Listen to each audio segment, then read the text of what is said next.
Welche Vereine schaffen den Klassenerhalt und wer muss am Ende aus der Fußball-Bundesliga absteigen? Und eines ist jetzt schon klar, es wird bis zum 34. Spieltag richtig spannend bleiben. Ja, hallo liebe Bundesliga-Freunde und willkommen zurück auf Werners Fußballecke. Schön, dass du wieder mit am Start bist. Die Bundesliga hat noch 7 spannende Spieltage vor sich, das heißt, es sind noch 21 Punkte zu holen. Und genau deshalb schauen wir uns heute in diesem Video die Teams im Abstiegskampf ganz genau an. Ich gebe dir meine Bundesliga-Prognose für alle Vereine ab Platz 9 der aktuellen Tabelle nach dem 27. Spieltag. Also von Union Berlin bis zum aktuellen Tabellenletzten, dem 1. FC Heidenheim. Wir werfen einen Blick auf die Restprogramme aller Teams von Platz 9 bis 18. Und zum Schluss gibt es meine persönliche Abschlusstabelle für den Abstiegskampf der Bundesliga 2025-26. Aber jetzt bist erstmal du dran. Was glaubst du? Wer muss absteigen und wer rettet sich? Schreib deine Bundesliga-Prognose unbedingt in die Kommentare. So, dann schauen wir uns als erstes den 1. FC Heidenheim an. Warum Heidenheim? Ganz einfach, sie haben aktuell 9 Punkte Rückstand auf den Relegationsplatz 16. Also ganz ehrlich, das wäre schon ein kleines Wunder, wenn Heidenheim es in den letzten 7 Spielen noch schaffen sollte, zumindest die Relegation zu erreichen. Schauen wir uns mal das Restprogramm an. Nach der Länderspielpause geht es am 28. Spieltag auswärts zu Borussia Mönchengladbach. Direkt ein Duell im Tabellenkeller. Allerdings muss man sagen, Gladbach ist zu Hause gar nicht so schlecht. Danach spielt Heidenheim zu Hause gegen Union Berlin. Da sind Punkte möglich, aber Union wird natürlich auch alles reinwerfen. In Freiburg wird es dann richtig schwer. Dann zu Hause gegen den FC St. Pauli, da könnten wieder Punkte drin sein, vielleicht sogar ein Sieg. Aber auch Pauli kämpft selbst um wichtige Punkte. Dann geht's auswärts zu den Bayern und am 33. Spieltag zum 1. FC Köln. Und auch der FC wird alles geben im Abstiegskampf. Und am letzten Spieltag zu Hause gegen Mainz 05. Also ja, die letzten 7 Spiele werden für den 1. FC Heidenheim definitiv nicht einfacher. Ich könnte mir vorstellen, dass Heidenheim noch etwa 6 bis 9 Punkte holen kann. Vor allem in den Heimspielen gegen Union Berlin und St. Pauli. Vielleicht ist auch noch ein Punkt in Köln drin. Also merken wir uns 6 bis 9 Punkte für Heidenheim. So, dann geht's auch gleich weiter. Jetzt haben wir Union Berlin. Union steht aktuell mit 31 Punkten auf Platz 9 der Bundesliga.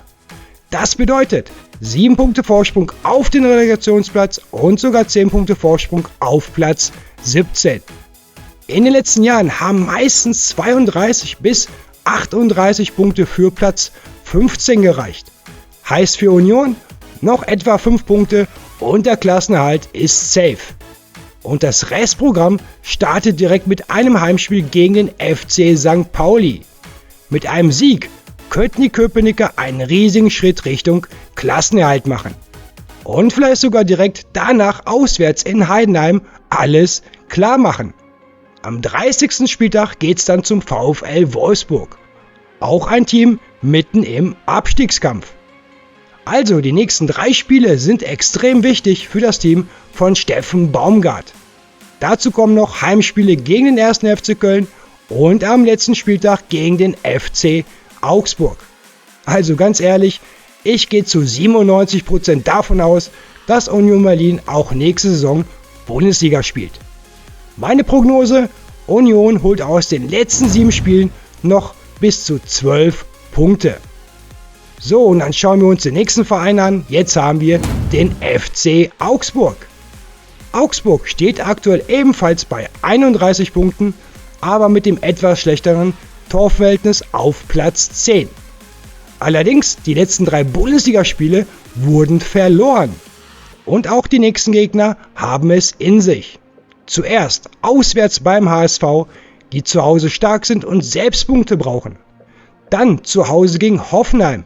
nicht in Topform, aber trotzdem gefährlich. Danach warten mit Bayer Leverkusen und Eintracht Frankfurt zwei richtig schwere Gegner.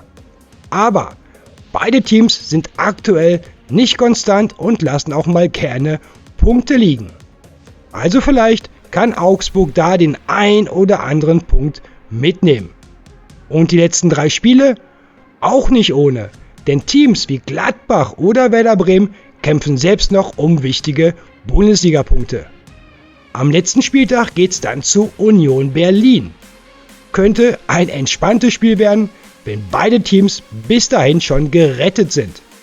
Und genau davon gehe ich aus. Ich glaube, Augsburg hat mit dem Abstiegskampf am Ende nicht mehr viel zu tun. Meine Prognose: 8 bis 10 Punkte aus den letzten 7 Spielen, heißt, Augsburg bleibt in der Bundesliga.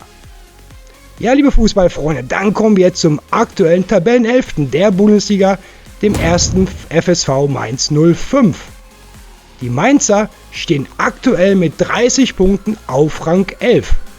Das heißt auch, man hat 6 Punkte Vorsprung auf den Relegationsplatz 16 und sogar 9 Punkte Vorsprung auf den direkten Abstiegsplatz 17. Und aktuell ist Mainz richtig gut drauf. 2 Bundesliga-Siege in Folge, vor allem das 2:1 am 27. Spieltag zu Hause gegen Eintracht Frankfurt war ein richtig starkes Spiel. Und ja, die Siege bei Werder Bremen und gegen Frankfurt, die waren bzw. sind wahrscheinlich Gold wert im Kampf um den Klassenerhalt. Nach der Länderspielpause geht's dann direkt zur TSG Hoffenheim.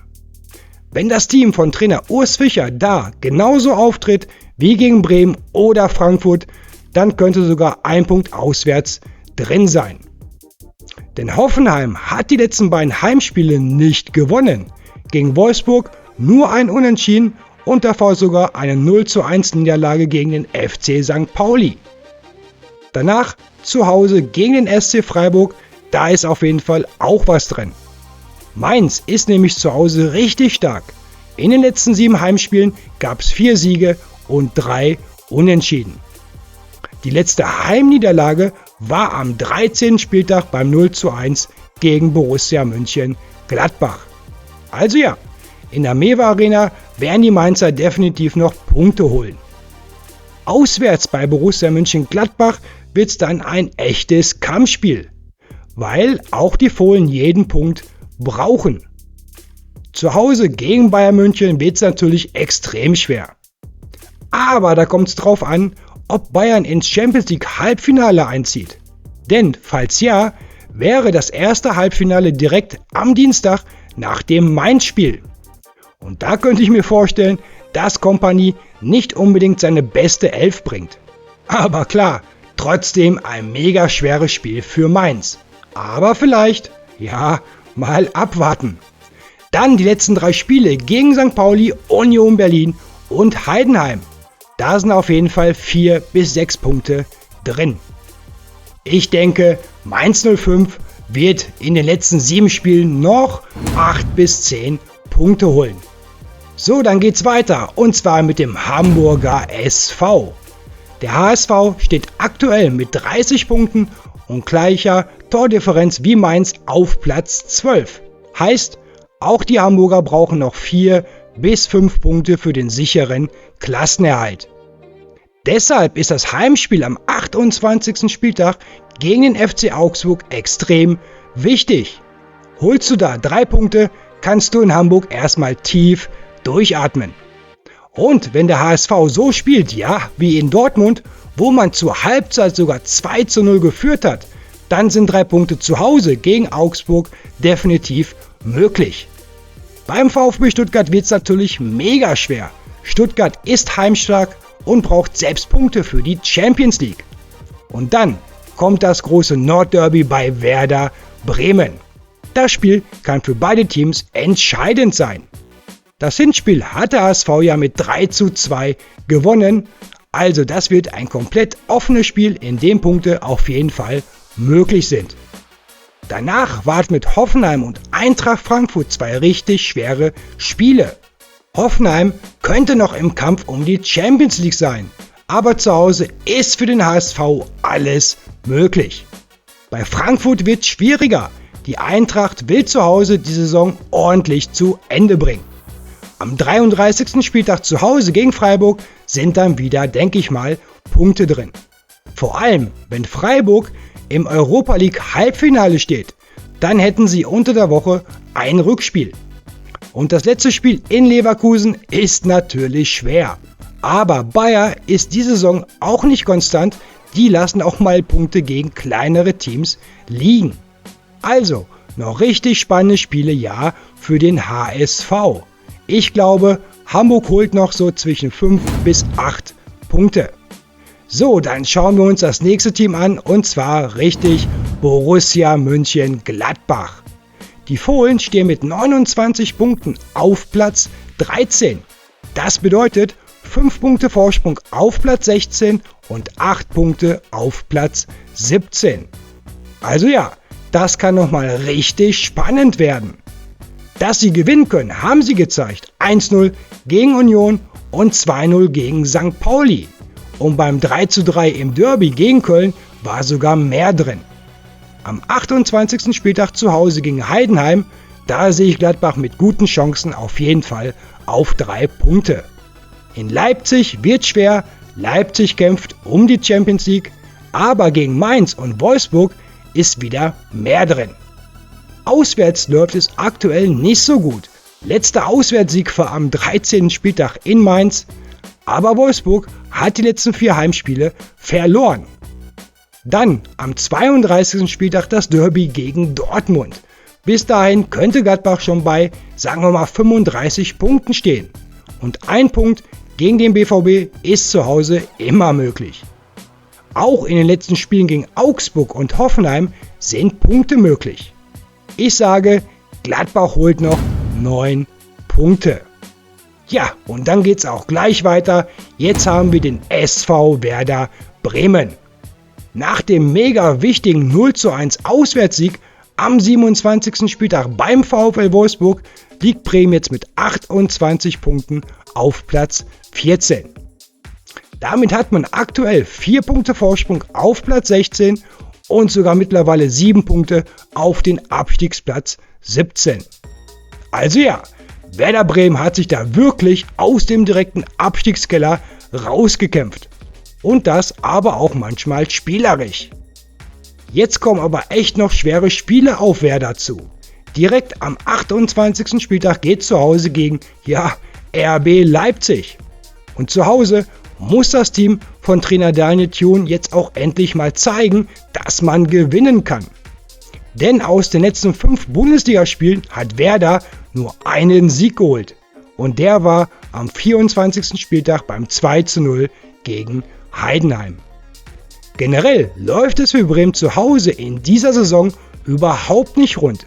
In bisher 13 Heimspielen konnte man nur 4 gewinnen. Also da muss man sich gegen Leipzig schon richtig steigern, wenn man Punkte im Weserstadion behalten will. Dann geht's weiter gegen den 1. FC Köln und danach gegen den HSV im großen Nordderby. Das sind 2 extrem wichtige Spiele für Werder Bremen, aber natürlich auch für Köln und für Hamburg. Auswärts läuft's dafür besser. Die letzten beiden Auswärtsspiele hat Bremen gewonnen. 4:1 bei Union Berlin und zuletzt 1:0 in Wolfsburg. Also ja, da kann auch in Köln definitiv was drinne sein. Beim VfB Stuttgart wird es dann natürlich ziemlich schwer, Punkte zu holen. Aber am 32. Spieltag zu Hause gegen den FC Augsburg wird sich zeigen, wo Werder wirklich steht. Entweder man hat dann genug Punkte für den Klassenerhalt oder es wird eine richtig enge Kiste gegen Augsburg. Denn in den letzten beiden Saisonspielen bei der TSG Hoffenheim und zu Hause gegen den BVB wird es nochmal richtig schwer für die Bremer. Auch wenn Borussia Dortmund vielleicht keinen Titel mehr holen kann, den Champions League Platz haben sie auf jeden Fall sicher. Also ja, für Werder kann es nochmal richtig eng werden, zumindest was den Relegationsplatz 16 angeht. Ich gehe davon aus, dass Bremen noch so etwa 6 bis 9 Punkte aus den letzten 7 Spieltagen holen kann. So, dann geht's auch direkt weiter. Kommen wir zum 1. FC Köln und ja, neu Interimstrainer René Wagner. Der FC steht nach dem spektakulären 3:3 zu Hause gegen Gladbach am 27. Spieltag jetzt bei 26 Punkten auf Platz 15. Damit hat man nur noch 2 Punkte Vorsprung auf den FC St. Pauli auf Platz 16 und 5 Punkte Vorsprung auf den VfL Wolfsburg. Und ja, Interimstrainer René Wagner soll jetzt nach der Entlassung von Lukas Kwasniok frischen Wind reinbringen und natürlich die dringend nötigen Punkte für den Klassenerhalt holen. Die nächsten 3 Spiele könnten schon entscheiden, wohin der Weg für Köln geht. Denn direkt nach der Länderspielpause geht's zur Eintracht Frankfurt. Frankfurt ist zwar aktuell nicht in Topform, aber trotzdem klarer Favorit. Zu Hause haben sie ihre letzten 3 Bundesligaspiele alle gewonnen. Und Köln auswärts erst 2 Auswärtssiege in 13 Spielen. Der letzte Sieg auswärts war am 6. Spieltag beim 0:1 in Hoffenheim. Also ja, jeder Punkt auswärts wäre für Köln aktuell mehr als Gold wert. Dann kommen die vielleicht entscheidenden Spiele. Zu Hause gegen Werder Bremen und auswärts am 30. Spieltag beim FC St. Pauli. Das Heimspiel gegen Werder musst du eigentlich gewinnen, um Richtung 30 Punkte zu kommen. Gegen Pauli ist vielleicht ein Punkt drin. Und dann am 33. Spieltag zu Hause gegen Heidenheim könnte Köln, ja, den Klassenerhalt perfekt machen. Ich denke, Köln holt aus den letzten 21 möglichen Punkten noch etwa 6 bis 9 Punkte. Aber ja, es bleibt spannend bis zum 34. Spieltag. So, dann schauen wir uns jetzt mal den FC St. Pauli genauer an. St. Pauli steht nach der 1:2 Heimniederlage gegen Freiburg und das war die 2. Niederlage in Folge mit 24 Punkten auf den Relegationsplatz 16. Dazu nur 3 Punkte Vorsprung auf den VfL Wolfsburg auf Platz 17. Also ja, jetzt gibt es noch Endspiele für die Kiezkicker. Und das Problem ist auch klar.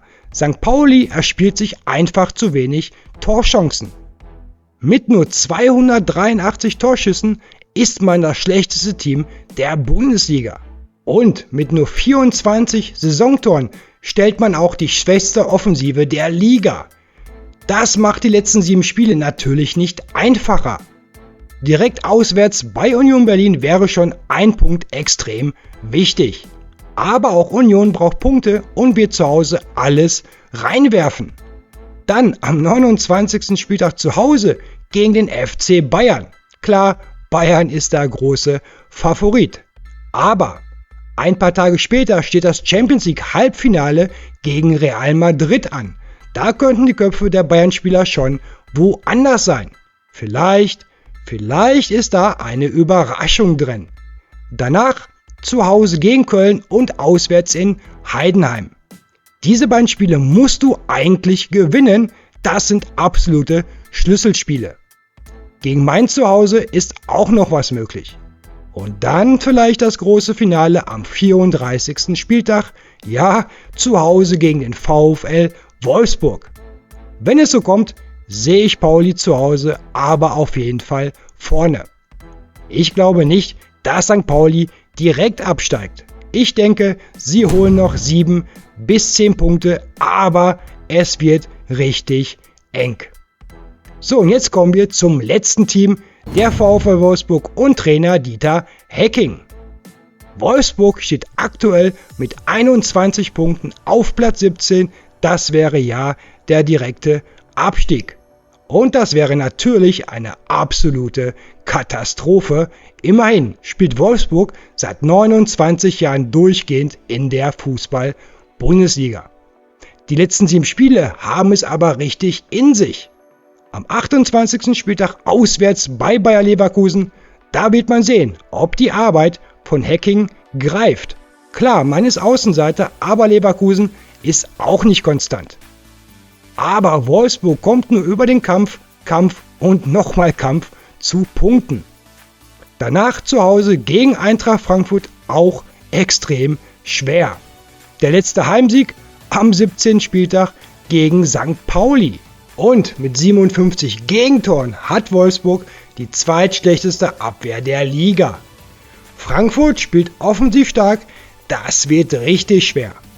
Wenn Wolfsburg noch Platz 16 erreichen will, muss man bei Union Berlin auf jeden Fall punkten. Am besten ja gewinnen. Aber der letzte Auswärtssieg war am 13. Spieltag beim 1:3 in Gladbach. Und Union hat die letzten 4 Heimspiele gegen Wolfsburg alle gewonnen. Das Heimspiel gegen Gladbach könnte ein echtes Endspiel werden. Aber Wolfsburg hat die letzten 3 Spiele gegen Gladbach gewonnen, also schon ein kleiner Vorteil. Gegen Freiburg und Bayern wird wohl wenig zu holen sein. Und dann vielleicht das alles entscheidende Spiel am 34. Spieltag auswärts beim FC St. Pauli. Und da sehe ich ehrlich gesagt einen kleinen Vorteil bei Pauli gerade zu Hause. Aber klar, im Fußball ist alles möglich. Ich denke, Wolfsburg holt noch etwa, ja, nicht mehr so viel, 3 bis 5 Punkte. Also, es wird schon richtig eng für den VfL Wolfsburg in den letzten 7 Bundesligaspielen. Ja, liebe Fußballfreunde, das wäre dann meine Bundesliga-Abschlusstabelle nach meiner Prognose. Links seht ihr die aktuelle Tabelle nach dem 27. Spieltag und rechts meine Prognose. Und ja, nach dem 34. Spieltag stehen die Teams genau so da, wie jetzt, wie gesagt, nach dem 27. Bundesliga-Spieltag. Für Werder Bremen, den 1. FC Köln und den FC St. Pauli könnte es um Platz 16 nochmal richtig spannend werden. Aber ich glaube nicht, dass Bremen oder Köln noch auf Platz 17 abrutschen. Dafür hat Wolfsburg einfach das schwerste Restprogramm. Und die Form wirkt auch nicht stabil genug. Gladbach, der HSV und Mainz sichern sich den Klassenerhalt vorher. Und Augsburg sowie Union brauchen sowieso nur noch 4 bis 5 Punkte. Die sind absolut safe. Ja, liebe Fußballfreunde, was glaubt ihr? Wer bleibt drin? Und ja, wer muss leider absteigen? Und wer landet auf Platz 16? Schreibt mir eure Bundesliga-Prognose 2025-26 auf jeden Fall in die Kommentare. Also dann, drückt euren Teams die Daumen, bleibt sportlich und bis zum nächsten Bundesliga-Video auf Werners Fußballecke. Bis dann, tschüss.